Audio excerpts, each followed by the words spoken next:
Salut à toi qui veut reprendre le contrôle de ta vie, ici c'est Zenrina et dans cette vidéo je voulais te parler d'une...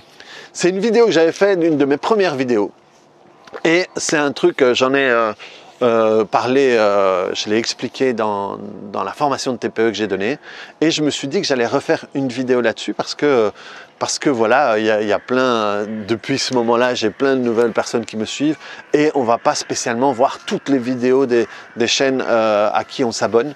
Mais c'est vraiment un truc qui peut changer tes journées. Donc, je vais t'en reparler maintenant. C'est un truc que j'ai appelé les « et si » positifs. Les « et si » positifs, c'est quoi? On a tendance à utiliser les « et si » négatifs. Ça veut dire que si par exemple je me prépare à voir quelque chose, je peux avoir le mental qui va aller vers « et si ça se passe mal? Et si j'ai pas la place? Et si je lui plais pas?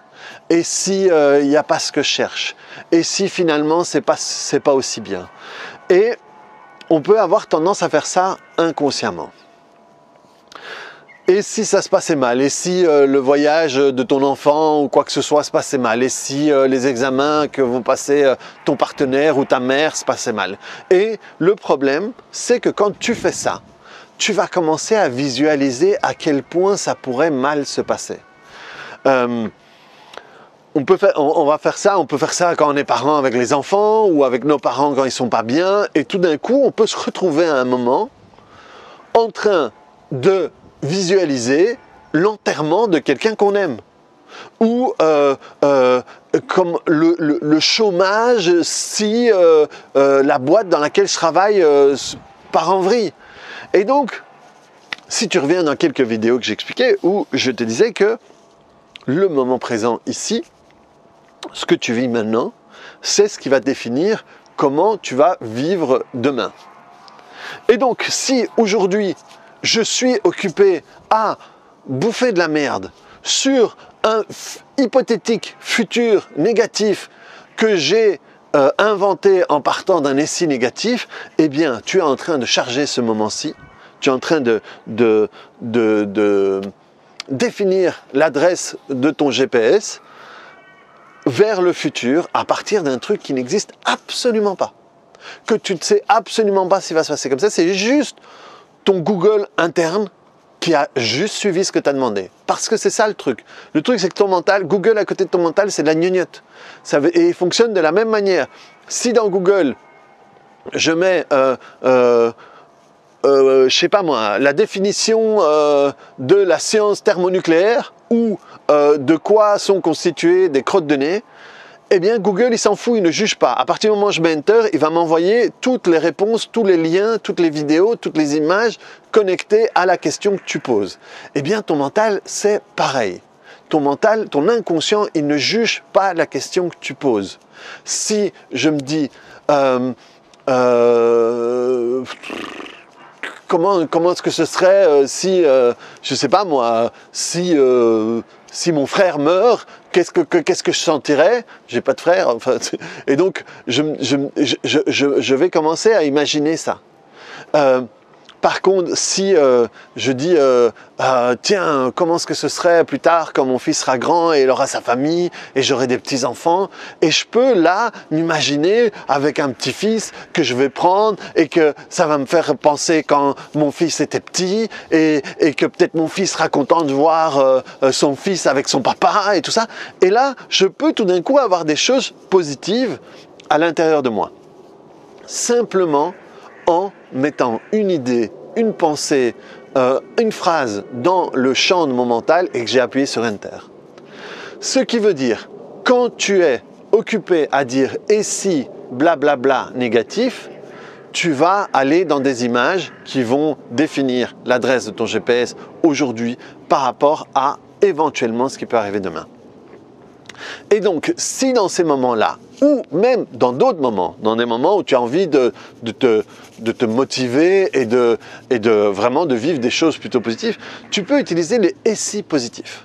Si je suis là occupé à dire « ah, je dois aller me présenter pour un nouveau vendredi, et si ça se passe pas bien, et si mon niveau, je sais pas, mon niveau d'anglais n'est pas assez bien, et si mon niveau d'informatique n'est pas assez bien, machin et tout », eh bien, dans ces moments-là, et c'est très comique à faire parce que quand tu le fais, il y a vraiment ta position du corps qui change, c'est et si ça se passait mieux que je ne pouvais l'imaginer? Et si j'étais exactement la personne dont ils ont besoin? Et si ça pouvait débaucher sur un truc vraiment génial? Et c'est très comique parce qu'il y a vraiment, l'autre jour quand j'étais dans le cours, il y a quelqu'un qui parlait du centimètre supplémentaire. C'est qu'à un moment, tu te tiens droit, il y a un changement de position d'1 centimètre dans ton corps qui change complètement la manière dont tu te sens. Mais c'est marrant parce que quand on fait ça, on a tendance à se redresser un petit peu. Et si ça se passait encore mieux que je pouvais l'imaginer?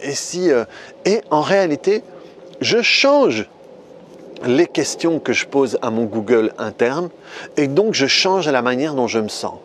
Et forcément, si j'arrive boosté parce que ça va se passer bien ou terrorisé parce que ça pourrait se passer mal, eh bien forcément, la manière dont je vais vivre les choses va être différente. Pourquoi? Parce qu'il y a cette fameuse phrase que je répète toujours au moins 2 fois quand je l'ai dit, c'est ce que je fais avant de faire quelque chose va déterminer la manière dont je vais faire cette chose. Je te la refais.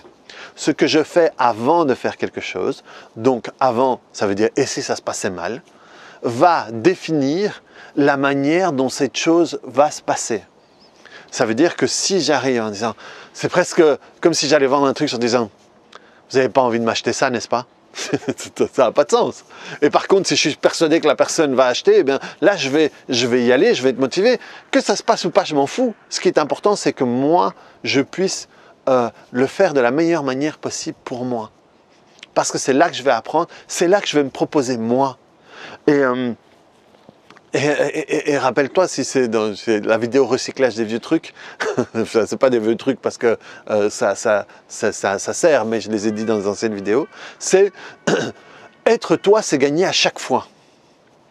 Ça veut dire quoi? Ça veut dire que quand je suis moi dans un endroit, je commence à l'inverse. Quand je ne suis pas moi, ça veut dire que si je vais avec la peur que ça se passe mal, c'est pas moi que je propose, c'est ma peur, c'est ma trouille.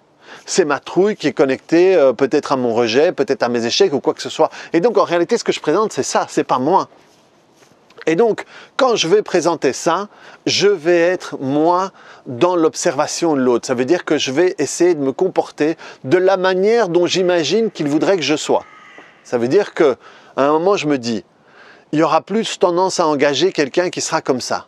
Et alors, donc, je projette, ça veut dire que j'ai 90%, 90% de chances de me planter, et j'essaie de projeter quelque chose. Donc, quand je suis amoureux de quelqu'un, quand je veux plaire à quelqu'un, et que je me dis, voilà, il ou elle, à mon avis, il n'aimerait pas, il va pas m'aimer, vu que je suis pas assez bien. Hein, donc, je parle avec le truc, et si je lui plais pas? Et donc je parle, et si je lui plais pas, et alors elle va me dire non, ou elle va m'abandonner, et je vais avoir la honte et tout ça, et donc je me charge.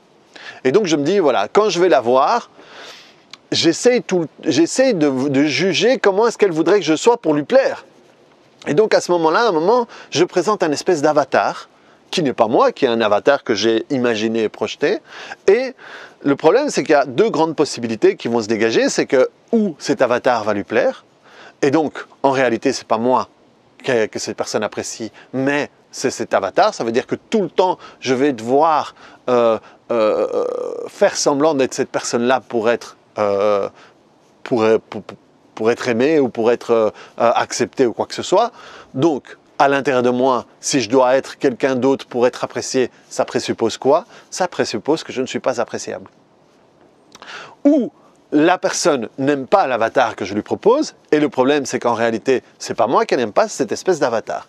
Tandis que quand je suis moi, hein, la meilleure version de moi, ou en tout cas le moi que j'ai envie d'être, eh bien, il y a les 2 mêmes possibilités qui vont se dégager. C'est où elle apprécie ce que je suis, ce que je propose, et alors c'est génial parce qu'en réalité, j'ai pas besoin de faire trop d'efforts, j'ai juste besoin d'être moi, et à ce moment-là, il y a un truc qui se passe, où cette personne n'aime pas, et si elle n'aime pas ce que je suis, ben voilà, on ne peut pas plaire à tout le monde, donc c'est beaucoup plus cool, et c'est beaucoup plus acceptable. Et donc pour ça, si je me dis, et si j'étais la personne parfaite pour ça, si j'étais la personne qui cherche depuis un moment, et donc là je vais me proposer moi avec mes capacités, moi avec ce que je suis. Ça peut être je suis quelqu'un de discret, ou je suis quelqu'un de motivé, je suis quelqu'un qui va faire des trucs, voilà.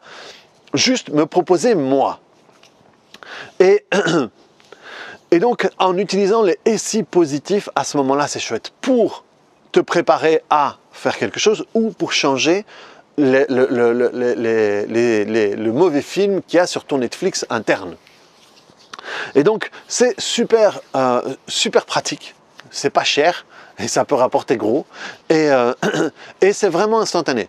Donc, dès que vous vous rendez compte que vous êtes un petit peu occupé à bouffer du caca, comme je dis, dans votre tête, eh bien, faites-vous quelques « et si » positifs. Et si ça se passait différemment? Et si, je ne sais pas, ça va dépendre de ce que vous êtes.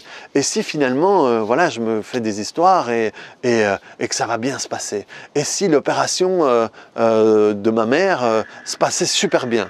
Comment est-ce que ce serait? Qu'est-ce qu'on ferait une fois qu'elle est sortie et qu'elle va super bien? Qu'est-ce qu'on ferait? Et si ça se passait super bien? Et si elle était encore plus en forme que... L'année passée, il y a la tante de ma femme qui est venue ici et elle était un peu fatiguée et tout ça. Elle est retournée au Pérou. Elle a des moments où elle a eu des évanouissements et tout. Et on s'inquiétait parce que c'est quelqu'un qui a 80... Il y a les corbeaux qui s'excitent. 80 et quelques années. Et en réalité, c'était un problème au cœur, ils ont mis un bypass, et là, elle gambade de nouveau, elle a la pêche, et on dit, tiens, ils ont mis une pile un peu plus activée. Et donc, le truc, c'est qu'on avait tous un peu peur, et donc on était tous un petit peu sur des si négatifs. Hein. On pensait au cousin de ma femme en disant, mais comment est-ce qu'il va le vivre, parce qu'il vit avec elle et tout ça. Et donc, on était un peu dans des si négatifs. Si on avait été dans des si positifs, et si ça se passait encore mieux. Et parce que ça se passe, elle est mieux qu'elle n'était avant. Et donc voilà, c'est vraiment les utiliser pour changer la série que tu regardes à l'intérieur de toi. Donc voilà, reprends le contrôle de ta vie. Et si tu mettais un super j'aime dans cette vidéo et tu mettais un super commentaire, à quel point je serais content si tu mettais un super commentaire en dessous. Tu vois, on n'a que le bien qu'on se donne. Donc voilà, reprends le contrôle de ta vie, fais des essais et parle-moi de tes essais, comment ça se passe. Et on se retrouve dans une autre vidéo avec d'autres animaux qui vont crier dans mes vidéos. Allez, à plus, ciao!